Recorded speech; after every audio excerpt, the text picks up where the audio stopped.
This is Rich Michael Jones. Time for the Bible read for the April 27th.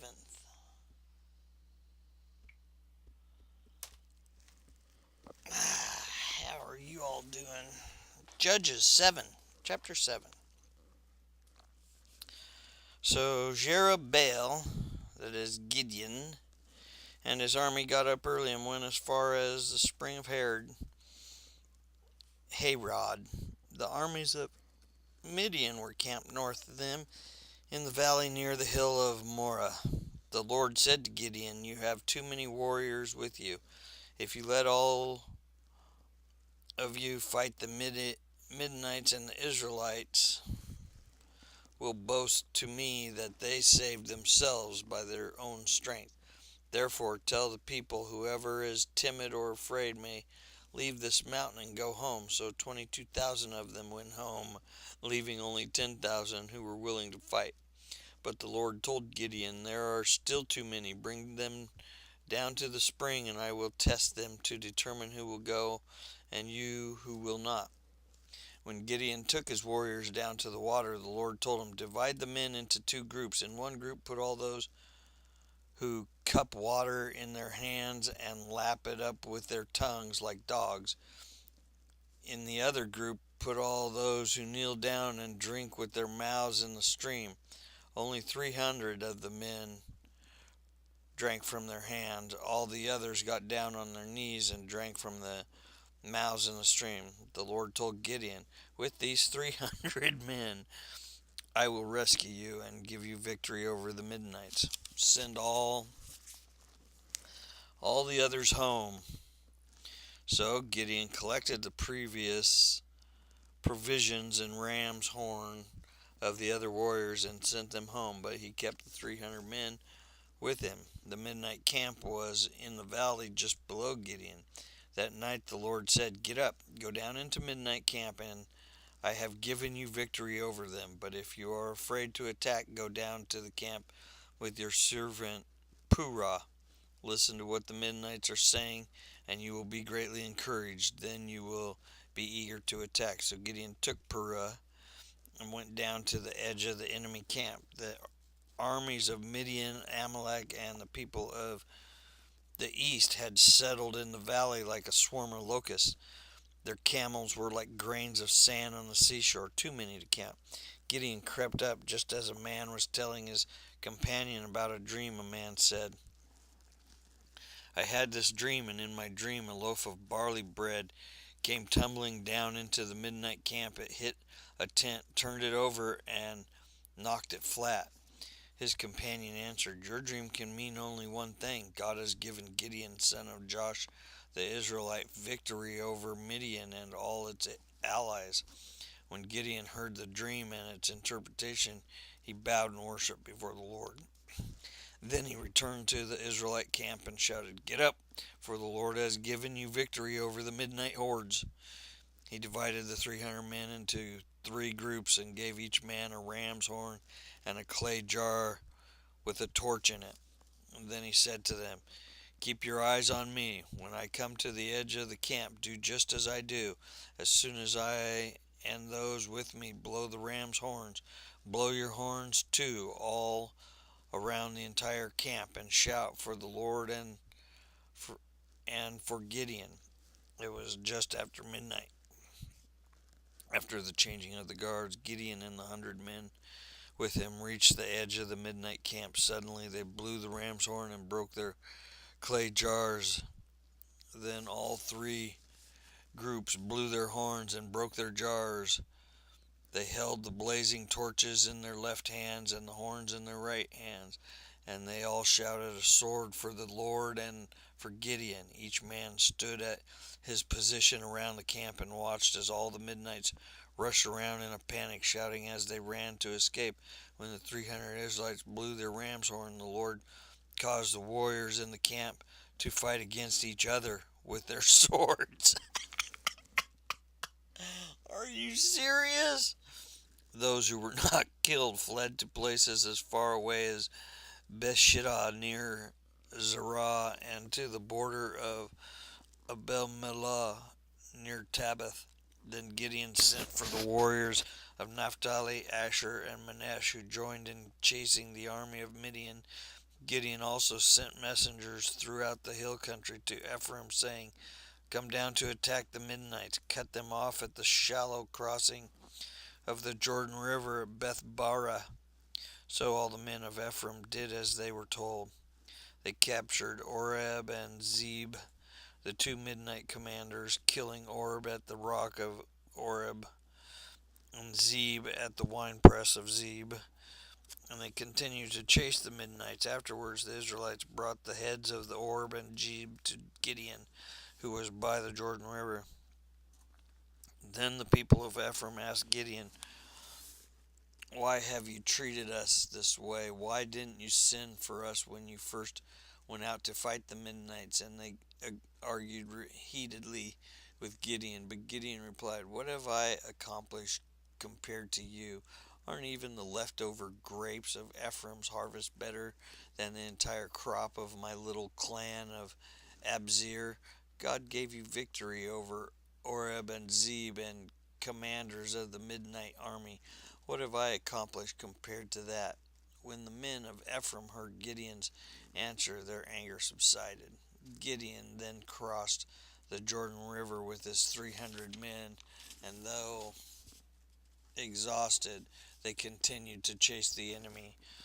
When they reached Succoth, Gideon asked the leaders of the town, "Please give my warriors some food. They are very tired.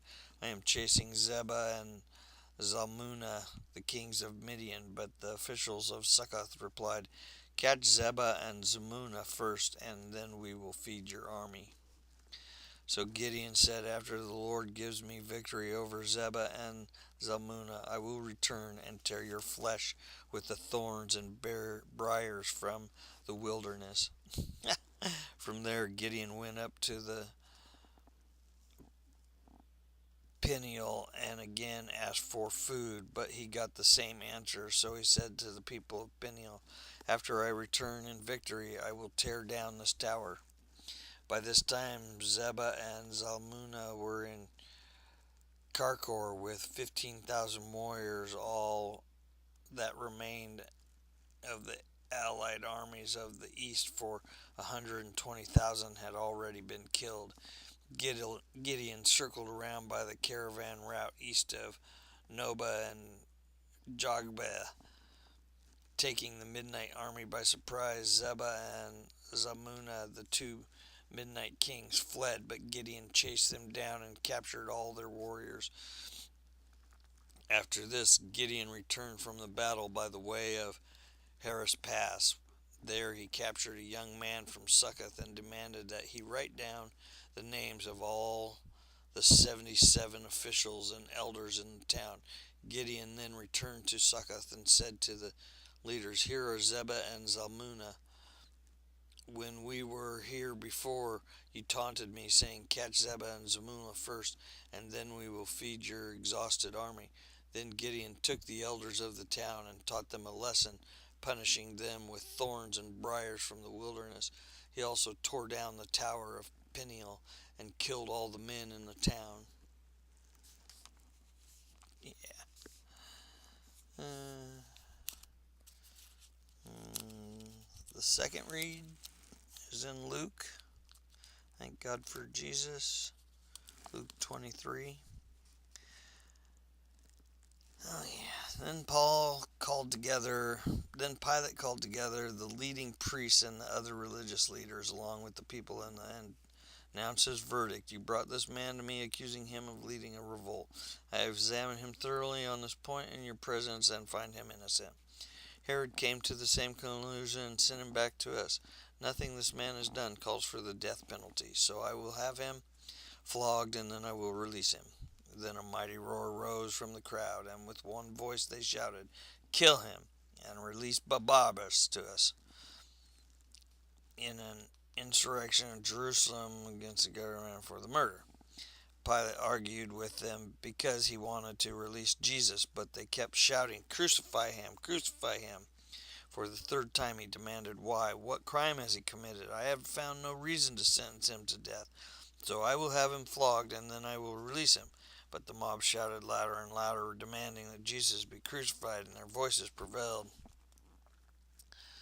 So Pilate sentenced Jesus to die as they demanded, as they had requested. He released Barabbas, and a man in prison from insurrection and murder, but he turned Jesus over to them to do as they wished. As they led Jesus away, a man named Simon, who was from Cyrene, happened to be coming in from the countryside. The soldiers seized him and put the cross on him and made him carry it behind Jesus. A large crowd tailed behind, including many grieving, stricken women. But Jesus turned and said to them, "Daughters of Jerusalem, don't weep for me, but weep for yourselves and for your children. For the days are coming when they will say, 'Fortunate indeed are the women who are childless, the womb that have not borne a child, and the breasts that have never nursed.' People will beg the mountains, 'Fall on us,' and plead with the hills, and bury us. For it is these things are done when the tree is green. What will happen when it is dry?" Two other, both criminals, were led out to execute with him. When they came to the place called the Skull, they nailed him to the cross, and the criminals were also crucified, one on his right and one on his left. Jesus said, "Father, forgive them, for they do not know what they are doing." And the soldiers gambled for his clothes by throwing dice. The crowd watched, and the elders scoffed. "He saved others," they said. "Let him save himself if he is really God's Messiah, the chosen one." The soldiers mocked him too by offering him a drink of sour wine. They called out to him, "If you are the king of the Jews, save yourself." A sign was fastened to his cross above him with these words, "This is the King of the Jews." And one of the criminals hanging beside him scoffed, "So you're the Messiah, are you? Prove it by saving yourself, and us too, while you're at it." But the one criminal protested, "Don't you fear God even when you have been sentenced to die? We deserve to die for our crimes, but this man hasn't done anything wrong." Then he said, "Jesus, remember me when you come into your kingdom." And Jesus replied, "I assure you, today you will be with me in paradise." In Psalms, "The Lord is king, let the earth rejoice. Let the farthest coastlands be glad. Dark clouds surround him. Righteousness and justice are the foundations of his throne. Fire spreads ahead of him and burns all his foes. His lightning flashes out across the world. The earth sees and trembles. The mountains melt like wax before the Lord. Before the Lord of all the earth, the heavens proclaim his righteousness. Every nation sees his glory. Those who worship idols are disgraced, all who brag about their worthless gods, for every god must bow to him. Jerusalem has heard and rejoiced, and all the towns of Judah are glad because of your justice, O Lord. For you, O Lord, are supreme over all the earth. You are exalted from above all gods. You who love the Lord hate evil. He protects the lives of his godly people and rescues them from the power of the wicked. Light shines on the godly, and joy on those whose hearts are right. May all who are godly rejoice in the Lord and praise his holy name. Sing a new song to the Lord, for he has done wonderful deeds. His right hand was won a mighty victory. His holy arm has shown his saving power. The Lord has announced his victory and has revealed his righteousness to every nation. He has remembered his promise to love and be faithful to Israel. The ends of the earth have seen the victory of our God. Shout to the Lord, all the earth. Break out in praise and sing for joy. Sing your praise to the Lord with the harp and melodious song, with trumpets and the sounds of the ram's horn. Make a joyful symphony before the Lord the King. Let the sea and everything in it shout his praise. Let the earth and all living things join in. Let the rivers clap their hands in glee.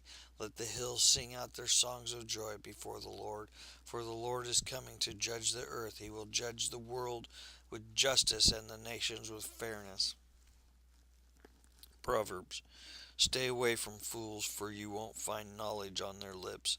The prudent understand where they are going, but the fools deceive themselves.